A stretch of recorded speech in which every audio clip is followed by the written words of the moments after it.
Magandang buhay sa lahat mga kaw. Ngayon po tayo ay mag-unbox nitong aking nabiling interior sa online. Ito po yung inabot na 1.4. Tingnan natin. Titingnan na ano kaya ito naka-unbox na ito. Sealant yata ito, libre na. So nabili po natin sa online sa Shopee na makita nyo itong Max Grip siya, Max Grip. Medyo branded na rin po masyado yung ating ng konti yung ating binili.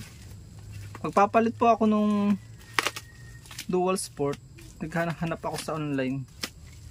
Titingnan ko kung itong ISO din naman eh. Medyo mukhang maganda to. ISO eh. Yan o. Tingnan nyo po. Siya ay baligtad. Sorry naman po. 1,485. Yan o. Kasama na po dyan ang shipping. Laro muna tayo ng konti. Tingnan natin po ano itong tatanggalin ko na agad itong ano na to. Parang may tumagas na. Tanggalin ko to. Ito yata yung tinatawag na sealant. Tago natin. May oo nga. May kasama ng pito. Libre na ang pito. Nakakatuwa. Sealant nga siguro ito. Ayan. Nakakatuwa. Sadya naman ganun daw pagka nabili ka sa amin, libre ang sealant. Sealant nga. May kasama na siyang sealant. Dami tumagas. Sayang yung tumagas. May kasama siyang pito na libre. So sana original tong pito. Noon kasama siyang pito. Ganda. Pero may binili pa rin akong pito.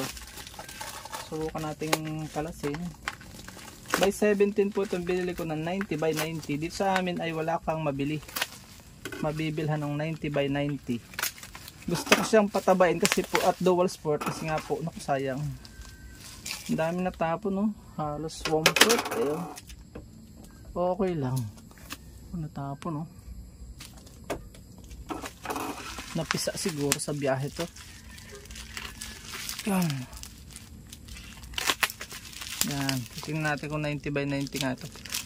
Parang nalalakhan ako masyado. Oop. Sayang, dami natapon.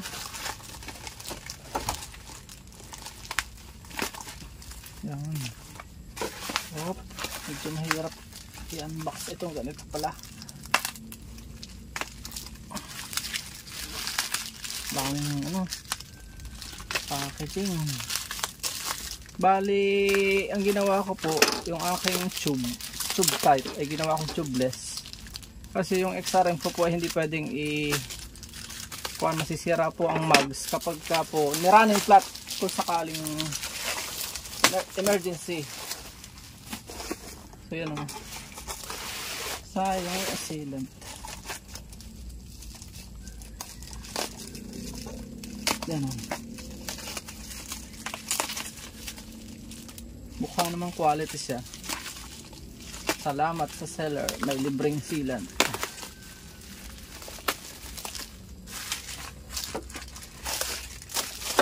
Ayan. Sakto lang. Medyo hindi ko alam kung bakit phase out na daw dito.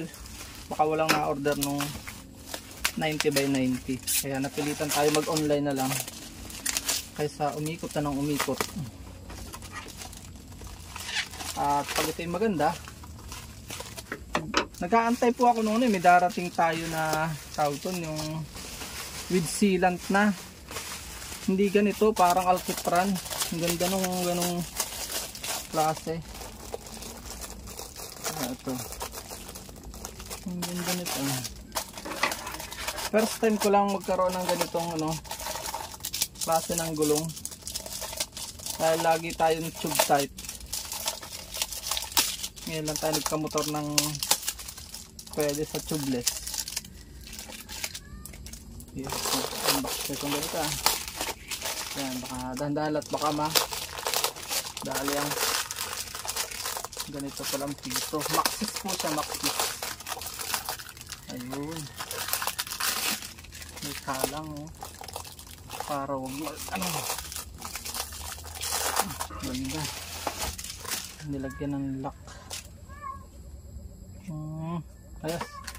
Wala lang pala yun.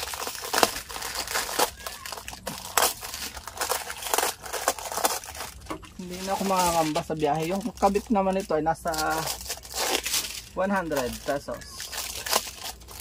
Ang galing. Para wag maipit, nilagyan ng ganito. Oh. Ang galing. Nice packaging.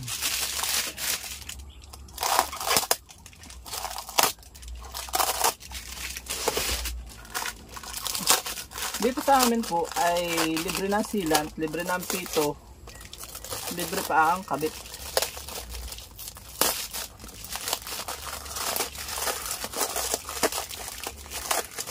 Ayan. Daming ganito oh. Ang galing. Ang ganda ng kanyang packaging. Salamat sa seller. May kasamang iningatan talaga oh. Kasi pag napirat ang pangit. Ganda oh. Nakadami naman. So yan, wow. Yun, 17 nga. 90 by 90 kay 17. So hindi tayo nagkamali. Talagang ganda. Wow. Para mapapabilis tayo ng takbo nito mga kawawa. Parang gusto ko na siya ikabit bukas. Bali yung panghuli, nasabi ko na ito tulog. Yung panghuli lilipat ko sa panguna para medyo tumaba siya. Anong ganda. Wow. Taba, sulit. Sulit agad, di pa nagagamit. Forma oh, ganda. Gaganda na yung XRM ko, marami siyang bagong brand yun na brand talaga. So tatago ko muna ito sa bahay. At bukas ay hopefully may kabit ko na ito. So paalam and God bless. Hanggang sa muli po nating unboxing video. Paalam po muna. Bye bye po sa God bless po.